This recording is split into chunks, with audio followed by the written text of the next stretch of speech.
More than 40,000 people are killed in motor vehicle accidents and crashes each year.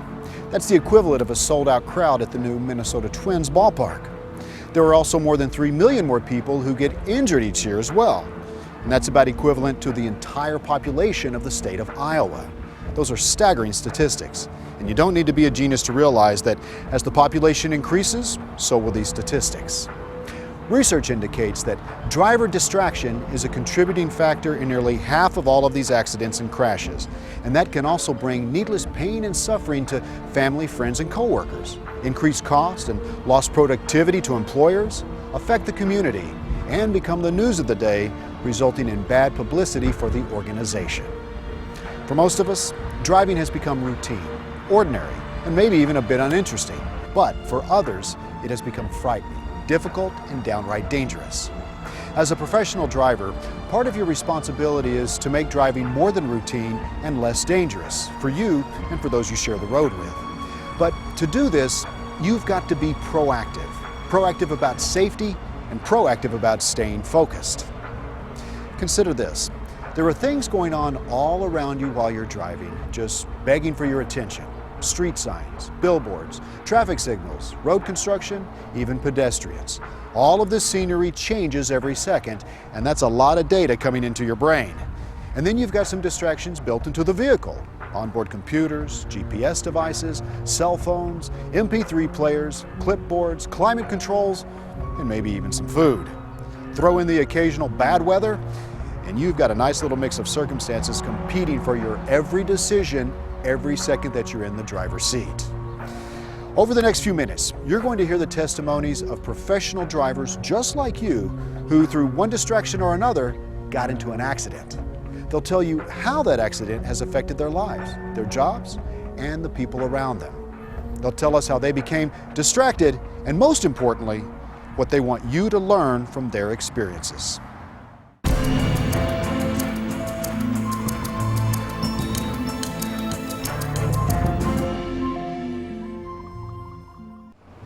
Our first story begins with Ted. He's been a professional driver for the last 8 years and has been accident-free for the last 7.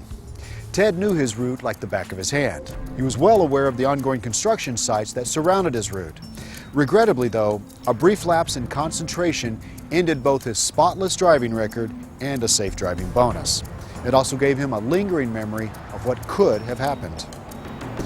I knew the route. I knew about the construction site. I even knew there'd be delays and the occasional rubbernecking. I just didn't think that I go through that site a dozen times a day. It's my route.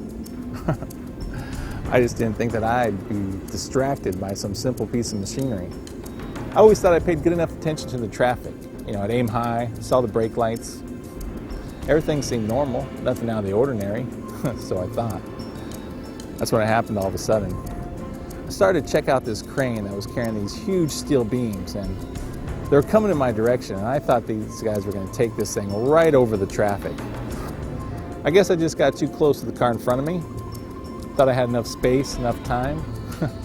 It's not like we were speeding, we're in stop-and-go traffic here. I had to be doing less than 5 miles an hour. Should have followed company policy, right? No tailgating, move with caution, stay focused. Simple, right? Well, I guess I didn't notice that the car in front of me had stopped. Felt my head jerk forward and then snap back against the seat. And that's when I knew it was me. That's when I hit the brakes. A bit late though. The guy I hit, he gets out of his car yelling and screaming. I thought it was going to be one of these road rage things, right? I knew I was at fault here, but getting killed over it wasn't something I was planning. So I climb out of my vehicle and my adrenaline's racing through my veins, and I hear him threaten about suing. Me and the company. That freaked me out. I didn't think I was going fast enough to cause any serious damage. I had one of the safest driving records in the whole district. That one small incident wiped out my safe driving bonus, which I kind of got used to after 7 years. You know, I had some people tell me I should be thankful. I just thought they were trying to be funny. But after I thought about it, I mean, they were right. It could have been worse, a lot worse. I mean, what if somebody was walking in front of my vehicle? Ted was fortunate that no one was hurt. The damage was minor, and in the end, the only thing lost was his driving bonus. The incident, though, did go on his record, and it could become an issue for Ted in the future. The good news, though, is that he is a much safer driver now. He experienced firsthand how being distracted can be dangerous. Road construction is just one of the many kinds of distractions that occur. There are distractions that occur on the outside of the vehicle, and of course there are distractions that occur inside the vehicle as well. Cell phone use is the most notable, but there is one more that is just as distracting: consuming food and beverages, and it's the one most of us tend to overlook. In fact, eating and drinking is the third most common activity, or in this case, distraction, while driving. Statistics have found that 3 out of every 4 people eat while they drive. While there may be no laws against it, you should consult with your supervisor for your organization's policy on eating and drinking while driving. In our next story, Eric tells us firsthand how simply drinking a soda while driving cost him his job. Eric drives a mid-sized delivery truck. It's a vehicle that changes its weight throughout the day and becomes more difficult to drive as the day continues. On this day, one little sip created a bit of a problem, and this distraction caused an accident that created quite a bit of attention within the community. You know, I've been driving pretty much my whole adult life. Cars, trucks, vans, I mean, you name it, I've driven it. I've always been pretty proud of the fact that I'm a good driver too. And I've been proud of the fact that I can get my job done on time as well. I don't know, maybe that's what got me in trouble. If I just could have slowed down during the day, maybe none of this ever would have happened. All right, let's see. I had a busy schedule that day. Well, actually, I made it busy. I didn't add any stops or anything, just that I wanted to get home in time to see my kid play. I mean, he was starting. So I kind of figure if I drive a little quicker, you know, wiggle in and out of traffic, maybe take a shortcut or two, I can shave a little time off my day. I mean, I just wanted to finish the route up early, you know, to see my kid. And it's not like I was breaking any laws by drinking a soda while I was driving. Everything seemed normal that day. I was coming down the street, saw a car waiting to make a left-hand turn. So I was moving the truck over to the right to go around him, reaching for a sip of soda. Out of the corner of my eye, I see this massive pothole. Well, too late. I hit that pothole. Next thing I know, across the street, in the ditch up on 2 wheels. I was trapped in the truck. And I mean, I couldn't get out. I couldn't move. All I remember is a lot of noise and the firemen and them cutting a hole on the side of the truck. And I mean, they eventually pulled me out, put me on a stretcher, and then that's when I saw all the people. Well, actually, all the kids. I mean, did I mention the fact that this all happened in front of a school? Yeah, in front of a school. They eventually got me out, put me on a stretcher, flew me off to the hospital. But I'll tell you, the image of those kids has never left me. I mean, it's not like I didn't notice all the school zone stuff and all those signs. You know, if I was a bit more careful, maybe I would have been better prepared for that pothole. Anyway, as you can imagine, I never made it to my kid's game. I never made it to any of his games the entire season. I was in the hospital for 2 weeks. Then I was laid up at home for 3 months. Couldn't walk, couldn't work. For a sip of soda, it was not worth it. The accident put a bit of a strain on Eric and his family. They struggled financially while he tried to locate new work. See, Eric lives in a small remote town, and because the accident made the news, most of the local community knew about it. The truth is, Eric's accident could have been prevented if he'd just slowed down, kept his eyes on the road, and avoided the distraction of reaching for his soda.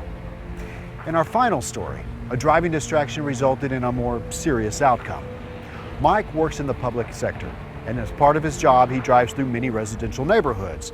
He's well aware of the many hazards that come with the territory, and that is the very thing that makes this story all the more unique.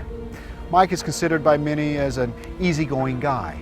He's not known to be someone to take risks or do something stupid. His reputation was impeccable. In fact, the more the investigation went on, the harder it was to find fault with Mike. But in the end, Mike did make a mistake, and it all happened in the blink of an eye and changed the course of people's lives forever. In 33 years as a professional driver, I've seen it all. Car doors flying open, kids rolling out of the driveway, kids hiding behind trees, chucking snowballs at me, It's the same stuff in every neighborhood. I've seen it and always felt prepared for any of those surprises. But this time I had a momentary lapse of focus. I should have stopped the vehicle on the side of the road and took my time to look around for the address. That would have been the right thing to do. But I felt like I was being saved by going slow down the road. I saw what was happening. Everything seemed to be under control. Basically, the numbers in this neighborhood seemed to jump all over the place.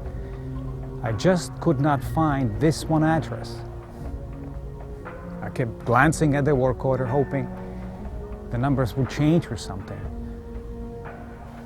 I was putting the trash on the curb. I had my eye on Jenny and our dog. You just never think it's going to happen. Everything looked okay, under control. I never imagined. I noticed the truck, it wasn't going that fast. It almost looked like the driver was conscious of kids playing in the neighborhood. I took one last peek at the girl. I saw that she had tossed the ball across the yard, and the dog took off after it. I then glanced down at the clipboard one more time. Jenny threw the ball, it hit the tree, and flew out into the street. Our dog ran after it, and it all happened so fast.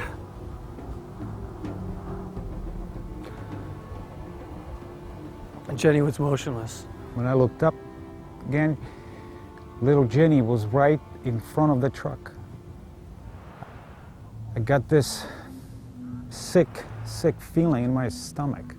I jumped out of the truck. What have I done? What did I just do? Everything felt like it was in slow motion. As I circled the front of the truck, I saw the look on Roy's face. It's etched in my mind forever. At that moment, I couldn't look anyone in the eye. I don't think people understand how hard it is. So I quit my job. It's with me wherever I go, whatever I do. What I did that day keeps me awake at night. My wife suggested some counseling.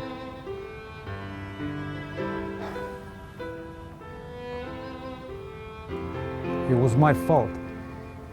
I could have pulled over, scanned the area, found the house I needed to go to. A second is all it takes. I wish I could forgive myself, but as a professional driver, I should have known better. I was trained to keep my eyes on the road, to watch for kids and dogs, because even with your eyes on them, you just never know what they'll do. It took some time for Mike to start working again. He now engages in pre-trip planning before every trip he makes, committing each new address to memory before starting out. He purposefully turns the clipboard face down to avoid any temptation to glance at it while driving. Though in this particular incident, Mike was momentarily distracted by checking his clipboard, It could have just as easily been an onboard computer, logbook, work order, map, GPS device, or maybe even a cell phone. So to avoid such distractions, you should only refer to these items when your vehicle is stopped and safely pulled over on the side of the road. Regardless of the distraction, the common routine, the ordinary, and the uninteresting can quickly become the frightening, difficult, and downright dangerous in an instant. So your goal as a professional is simple. Avoid distractions, drive safe, and stay alert.